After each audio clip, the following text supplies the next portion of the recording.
Bonjour et bienvenue à ce café à la fois, ce temps autour du Seigneur que nous voulons prendre ensemble aujourd'hui. Voilà, que le Seigneur vous bénisse. Je vous souhaite une très bonne journée, une très bonne semaine.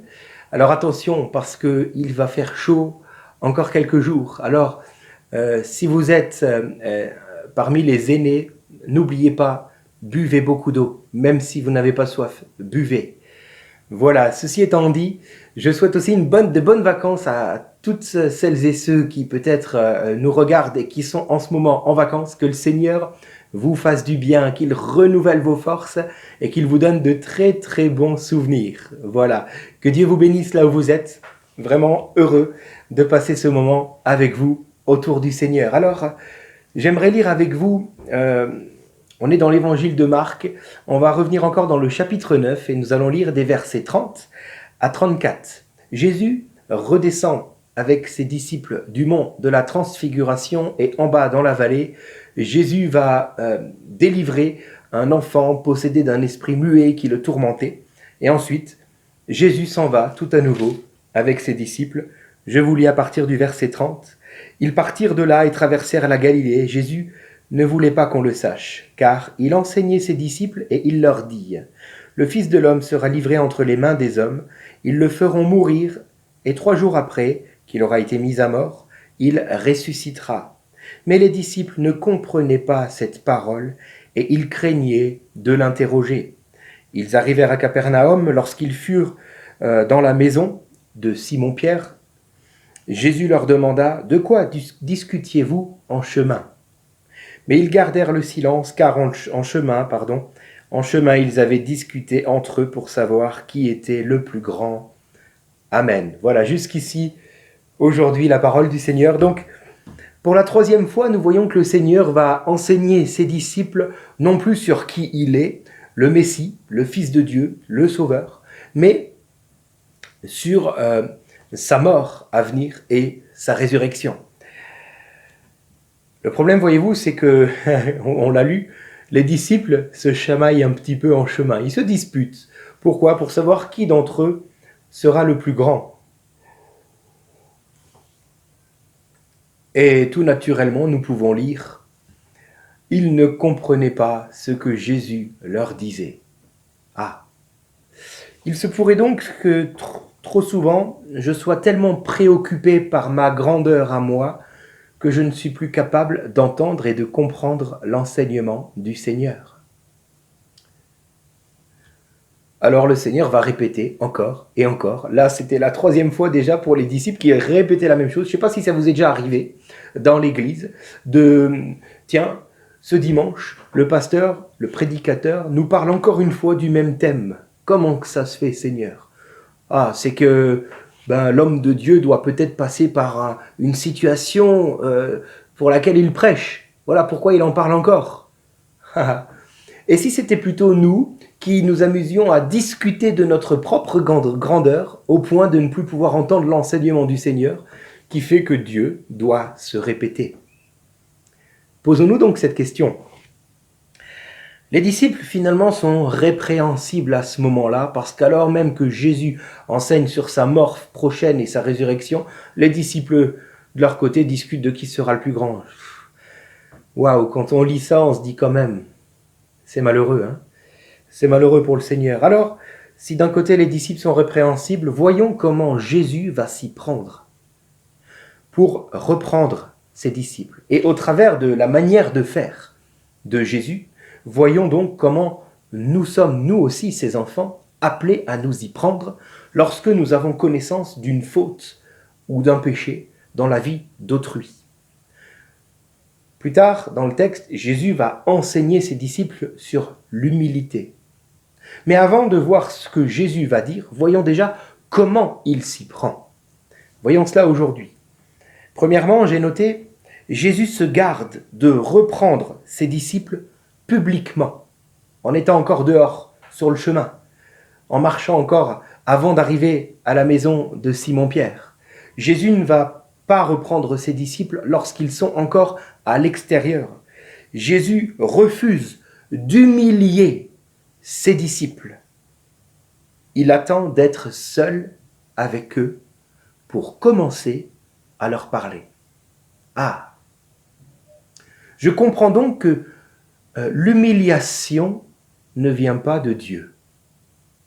Le fait d'humilier quelqu'un devant les autres n'est pas dans le cœur du Seigneur. Combien je bénis le Seigneur pour toutes les leçons qu'il m'a données, pour toutes les fois où il m'a repris en privé suite à un péché que j'ai malheureusement pu commettre.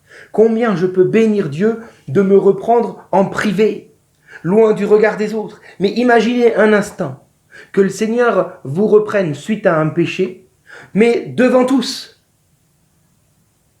Heureusement, vous le savez bien, le Seigneur n'est pas comme cela. Voilà pourquoi il attendra d'être avec ses disciples dans la maison avant de commencer le dialogue.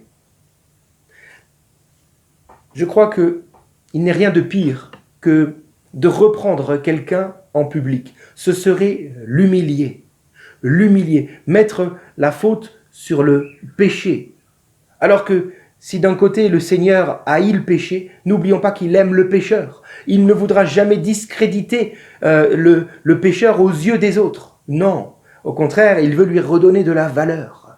Il veut le bénir, le chérir parce qu'il l'aime. Alors de la même manière, nous ne sommes pas appelés, nous aussi, à humilier notre prochain ou notre frère ou notre sœur en Christ si nous avons eu connaissance d'une faute.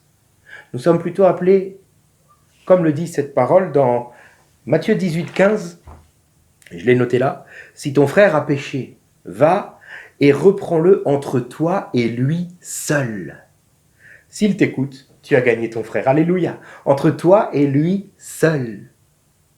Waouh. Autrement dit, fini les accusations en public. Et fini le téléphone arabe. Parce que je suis appelé à reprendre mon frère en privé et à ne pas commencer à colporter ce qu'il aurait pu faire. Non. Apprenons donc à garder nos bouches fermées si nous avons connaissance d'un problème et à plutôt aller vers la personne concernée afin de commencer un dialogue en privé et non pas au regard des autres. Je ne sais pas si vous êtes comme moi, mais si c'est le cas, vous n'aimez pas qu'on vous reprenne en public. Et vous vous dites à ce moment-là, mais pourquoi cette personne qui me reprend n'a pas attendu qu'on soit seul? Et là, je pense particulièrement à mon conjoint, au couple. Dans un couple, il n'y a rien de pire que de reprendre son conjoint devant les autres. J'imagine une rencontre entre amis. Et voilà que mon conjoint va faire quelque chose que j'aime pas, et je vais reprendre mon conjoint devant les amis. Ce serait lui manquer de respect. Ce serait lui manquer non seulement de respect à lui, mon conjoint, mais aussi à moi-même, puisque nous ne formons plus qu'une seule chair. Apprenons plutôt à nous respecter. Si tu connais quelqu'un qui vit une situation délicate, répréhensible, respecte la personne et va la voir en privé. Alléluia. Deuxièmement, le Seigneur, s'il voit en privé avant de commencer le dialogue, ensuite il ne va pas dialoguer n'importe comment. Il n'usera jamais d'accusation dans ses mots. Aucunement. Il n'accusera pas directement. Aucune fois. Il va au contraire poser une question à ses disciples, une question appropriée, afin d'amener ses disciples à entrer en eux-mêmes pour se poser la bonne question, pour réfléchir sur leur comportement. Il est dit dans la parole de Dieu, ne jugez pas, afin de ne pas être jugé. Si je dis à mon épouse, ah chérie, dis donc, qu'est-ce que tu vieillis? Elle va directement me répondre, ah Thomas, dis donc, qu'est-ce que tu grossis? Blanc, ça c'est fait. Ben oui, parce que je suis venu, même sur le ton de l'humour, mais je suis venu porter comme un jugement. Et ben automatiquement, j'ai le droit au jugement. De la même manière, par exemple, je prends un exemple complètement au hasard, mais si je connais quelqu'un c'est un frère en Christ, mais qui a un problème avec l'alcool, Si je vais le voir même en privé, c'est déjà bien de le voir en privé, mais si une fois en privé je lui dis écoute, il faut absolument que tu arrêtes l'alcool, lui automatiquement va me répondre et toi, il faut absolument que tu arrêtes de juger les gens, ou de te croire au-dessus, ou je sais pas, mais il va trouver quelque chose à me dire. Et automatiquement, ce que j'aurais voulu lui dire avec certainement une bonne intention au départ, n'aura aucun effet. Ne puis-je pas plutôt prendre exemple sur Jésus, aller voir la personne en privé et ensuite lui poser une question indirecte afin que la personne entre en elle-même pour se poser les bonnes questions. Si je reviens à mon exemple de l'alcoolémie, plutôt aller voir la personne en privé pour lui dire « Dis-moi, qu'est-ce que tu as fait de ton argent ?» Ah, comprenons la différence. Et puis dernièrement, Jésus, lorsqu'il reprend ses disciples, je note, mais ils gardèrent le silence, verset 34, car en chemin ils avaient discuté entre eux pour savoir qui était le plus grand. Autrement dit, les disciples ne vont pas répondre à la question, mais ils vont garder le silence. Et Jésus va respecter le temps de silence, le silence de la réflexion. Voilà, Jésus va respecter le silence de la réflexion. Alors, ne soyons pas trop pressés pour aller jusqu'à forcer les gens à de suite se positionner, à de suite répondre correctement. Non, faisons preuve de patience, respectons même leur silence. Alléluia.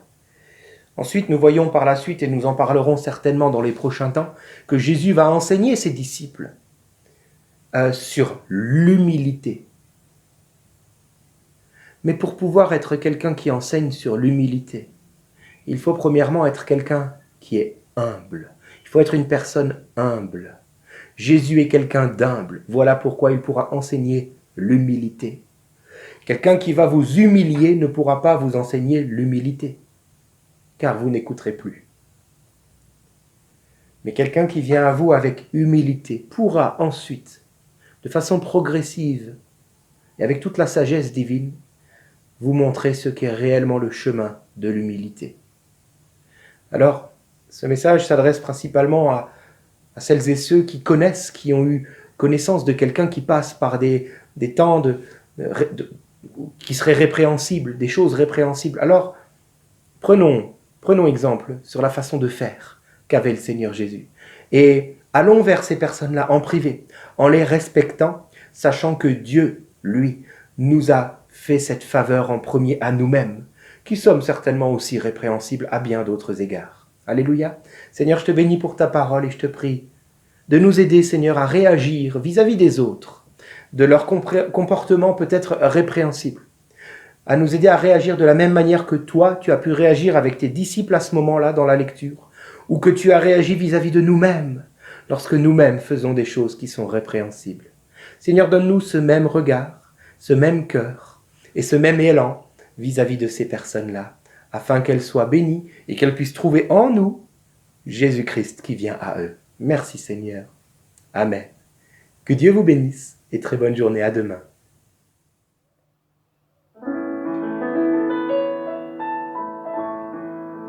Merci pour la croix, Seigneur. Merci pour le prix payé. Tu portes à tous mes péchés. Tu es venu m'étonner par ta grâce. Merci pour l'amour, Seigneur. Merci pour tes mains pressées. Tu m'as lavé dans ton fleuve et j'ai compris ton pardon et ton amour. Digne est l'agneau.